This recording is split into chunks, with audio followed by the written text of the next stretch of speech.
Kisah diawali dengan seorang gadis cantik yang bernama Yunsu, yang saat itu berada di sebuah kedai kopi. Tak lama datang seorang pria tampan tapi cuek juga ke sana. Pria tampan tersebut protes karena kopi yang ia pesan tidak sesuai pesanannya. Mungkin Yunsu kesal melihat sikap pria tersebut dan berniat mengganti kopi yang si pria pesan. Tapi niat baik Yunsu tersebut mendapat respon yang tidak menyenangkan, yang akibatnya membuat Yunsu dan pria ini bertengkar hebat di kedai kopi. Setelah bertengkar dengan pria aneh barusan, aktivitas Yunsu dilanjutkan dengan pergi ke kampusnya. Di sana ia dikagetkan dengan seorang dosen yang tampangnya membuat ia kesal sekaligus malu. Dan dosen tersebut bernama Jang Xinian, atau cowok aneh yang tadi berseteru dengan Yunsu di kedai kopi. Walhasil aktivitas belajar Yunsu menjadi tidak fokus. Berkali-kali ia ketahuan menghindari dosennya supaya tidak melihat Yunsu. Mungkin Yunsu takut kalau ia dikerjain dosennya. Setelah dengan tidak sopannya tadi ia ngajak ribut. Pemikiran Yunsu tersebut benar, ia dipermalukan oleh Nian dengan mengejek hasil gambar yang dibuat Yunsu, yang katanya jelek. Selain anak kuliahan, Yunsu juga seorang gadis pengangguran. Dan saat ini ia berada di salah satu perusahaan ternama untuk mengikuti serangkaian wawancara kerja. Tapi sayangnya setelah beberapa kali mendapatkan pertanyaan-pertanyaan dari HRD, Yunsu tak mampu mempromosikan dirinya sendiri dan ia dinyatakan gagal. Yang akibatnya membuat Yunsu putus asa sambil meratapi nasib malangnya di toilet perusahaan. Tak lama dari itu datang seorang mbak-mbak ngedumel tentang bajunya yang kotor. Yunsu yang melihat itu membantu perempuan tersebut dengan menggambar wajah si mbak di bajunya, sehingga menyamarkan bajunya yang kotor menjadi baju yang sangat kreatif. Usut punya usut, si mbak tersebut seorang direktur, dan berkat kebaikan Yunsu tersebut merubah segalanya. Yunsu kembali dipanggil HRD dan langsung diterima bekerja. Malamnya Yunsu dihubungi oleh kakaknya. Ia menerima kabar tentang sisa warisan keluarganya dan meminta Yunsu untuk menginvestasikan sisa warisan tersebut. Paginya Yunsu pergi ke sebuah bank dan berniat berinvestasi. Tapi di saat ia bertanya tentang investasi apa yang ada di bank tersebut, Yunsu malah bertemu dengan dosen anehnya, yang lagi-lagi Yunsu hanya berharap dosennya tidak melihatnya. Tapi ternyata harapan Yunsu tersebut tidak terkabul. Nian atau dosen Yunsu malah menghampirinya. Bahkan Nian memberikan saran khusus bagi Yunsu yang ingin berinvestasi. Yang akhirnya Yunsu memutuskan untuk tidak melanjutkan investasinya di bank dan sekarang menemui sepupunya dan berkonsultasi tentang investasi properti. Setelah berkonsultasi, Yunsu memutuskan untuk membeli sebuah rumah yang ditawarkan sepupunya tersebut. Keesokan harinya Yunsu berniat berangkat ke kampusnya untuk melakukan ujian tesisnya. Dan di saat yang sama ia dihubungi sepupunya untuk melakukan tanda tangan kontrak pembelian rumahnya. Walhasil Yunsu terlambat datang ke kampusnya.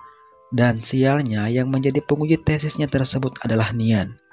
Yang akibatnya Yunsu langsung ditolak tanpa melakukan presentasi tesis yang sudah dipersiapkannya. Dan gara-gara penolakan tersebut, diskusi menyeramkan terjadi di antara Yunsu dan dosennya Nian. Dosen penguji lainnya yang melihat tingkah konyol Nian dan Yunsu tersebut hanya bisa geleng-geleng kepala sambil sesekali tersenyum. Dan yang bisa dilakukan Yunsu setelah tesisnya ditolak oleh Nian, ia hanya bisa menangis. Dan tangisannya semakin menjadi-jadi saat perusahaannya meminta ijazah Yunsu, yang akibatnya peluang kerja yang sudah di depan mata sirna begitu saja. Setelahnya Yunsu pergi ke rumah barunya, yang ternyata rumahnya tersebut melampaui ekspektasinya selama ini. Dan benar-benar rumah idaman Yunsu. Saking senangnya ia berniat pamer kepada kakaknya tentang rumah impiannya tersebut. Dan di saat yang sama ia baru sadar saat melihat rak-rak buku di rumah tersebut, yang ternyata di rumah itu bukan hanya ada Yunsu. Orang yang sering membuat Yunsu jengkel pun juga berada di sana. Yang konyolnya keduanya satu rumah. Yang lebih konyol lagi keduanya bertemu saat dosanya Yunsu hanya memakai handuk saja. Akibatnya membuat Yunsu bengong dan tanpa sadar memotret tubuh indah dosnya tersebut. Setelahnya situasi berakhir cekcok dan saling mengklaim kalau rumah tersebut adalah rumah mereka. Yang akhirnya keduanya memutuskan untuk berbicara dengan kepala dingin. Nian maupun Yunsu mengeluarkan bukti sertifikat rumah tersebut.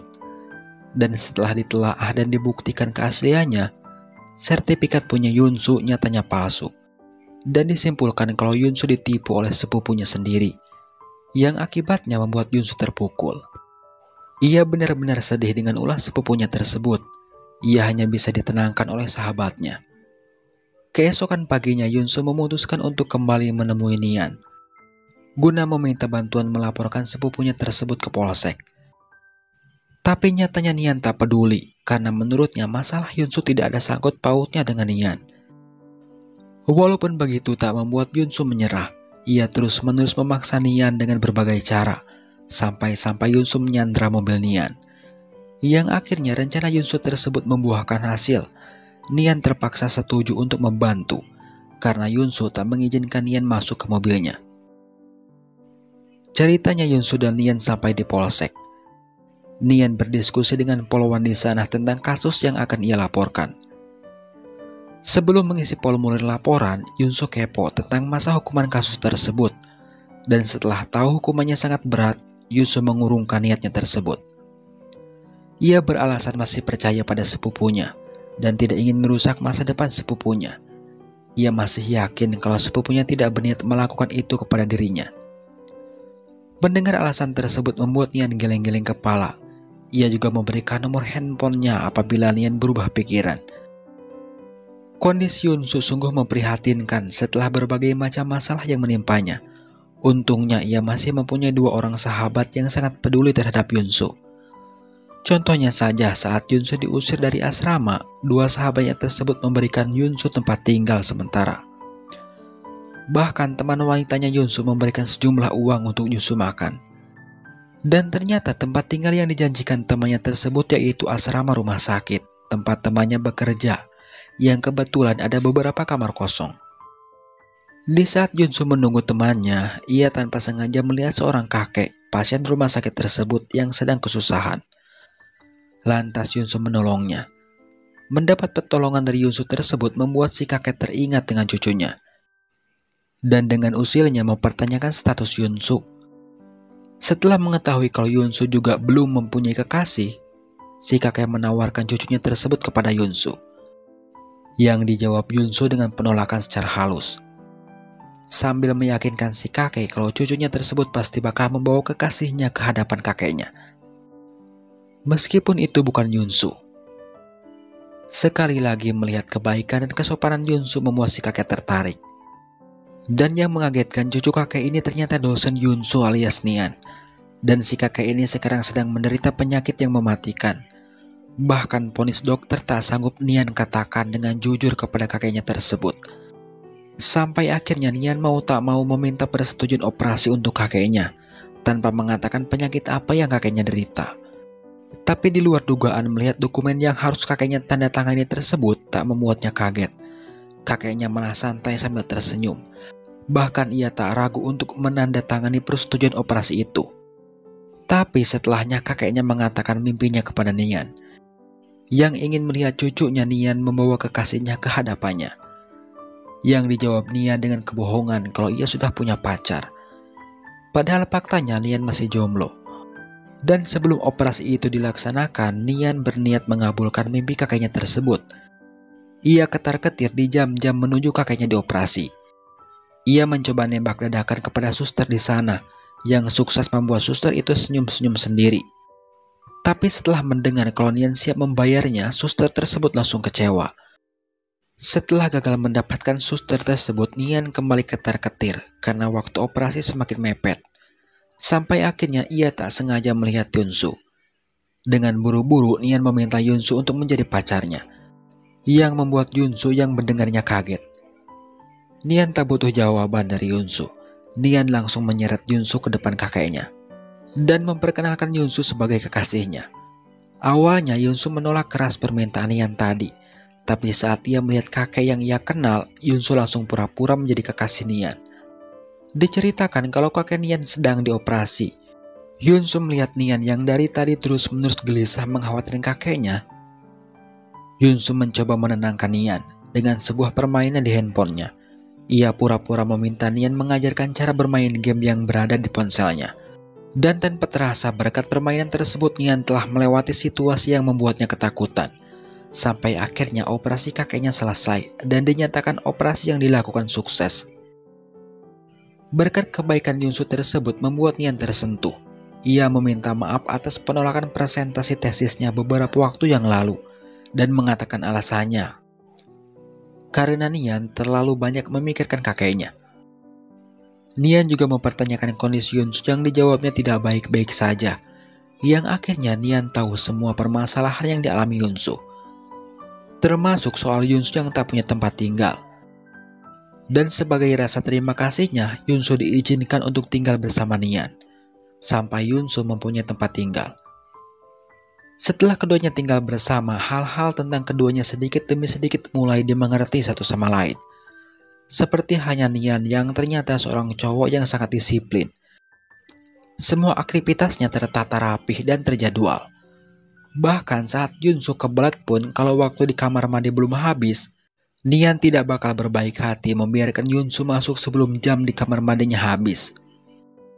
Berbeda dengan Yunsu yang kebalikannya dari Nian, jorok, sering bangun kesiangan, dan hal-hal buruk lainnya ada pada Yunsu. Tak enak dengan keadaannya saat ini, Yunsu menemui Nian. Ia mengatakan ganjalan perasaannya tentang dirinya yang numpang gratis di rumahnya. Berhubung Yunsu tak punya uang buat bayar sewa, ia akan membayarnya dengan tenaganya saja. Jadi tukang masak dan bersih-bersih. Ide tersebut langsung disetujui Nian. Tapi kenyataannya Yunsu tidak bisa masak. Semua bahan makanan yang disentuhnya gosong tak bisa dimakan.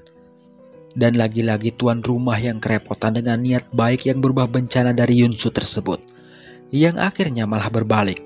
Yunsu lah yang diratukan Nian dengan memasakkannya sebuah sarapan. Setelah huru-hara barusan keduanya menjalankan aktivitas masing-masing. Yunsu menemui konsultan tentang rumah yang akan ia beli sambil tanya-tanya rumah yang paling murah. Dan Nian pergi ke kampusnya untuk mengajar. Tak lama dari itu Nian mendapatkan kabar dari rumah sakit tentang kondisi kakeknya pasca operasi, yang mengabarkan kalau kakeknya kejang-kejang, yang direspon Nian dengan kekhawatirannya. Sesampainya di sana kondisi kakeknya tidaklah seburuk Nian pikirkan, malah sebaliknya, terlihat baik-baik saja.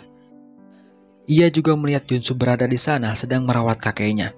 Yang jelas Nian melihat betapa perhatiannya Yunsu kepada kakeknya tersebut. Sampai akhirnya Yunsu memberikan waktu bicara untuk kakek dan cucunya tersebut. Nian melihat betapa bahagianya kakeknya setelah bertemu Yunsu. Ia melihat kakeknya tak henti-hentinya tersenyum. Sampai suatu momen kakeknya meminta sebuah permintaan kepada Nian cucunya. Ia meminta Nian menikah dengan Yunsu yang direspon kaget sambil menolak permintaan kakeknya tersebut. Yang akibatnya membuat kakeknya syok dan kembali kejang-kejang. Melihat kondisi kakeknya yang seperti itu membuat Nian khawatir. Begitupun dengan Yunsu yang baru sampai. Setelah Yunsu berada di ruangan si kakek, Nian kembali dibuat pusing. Ia diminta berjanji satu hal oleh kakeknya. Yang langsung dipotong Yunsu pertanyaan tersebut. Mungkin Yunsu khawatir melihat si kakek berbicara terbata-bata, lantas mengiyakan permintaan tersebut. Tanpa tahu permintaan itu menyangkut statusnya dengan Nian saat ini. Nian yang melihat ulah dari Yunsu tersebut sampai kaget.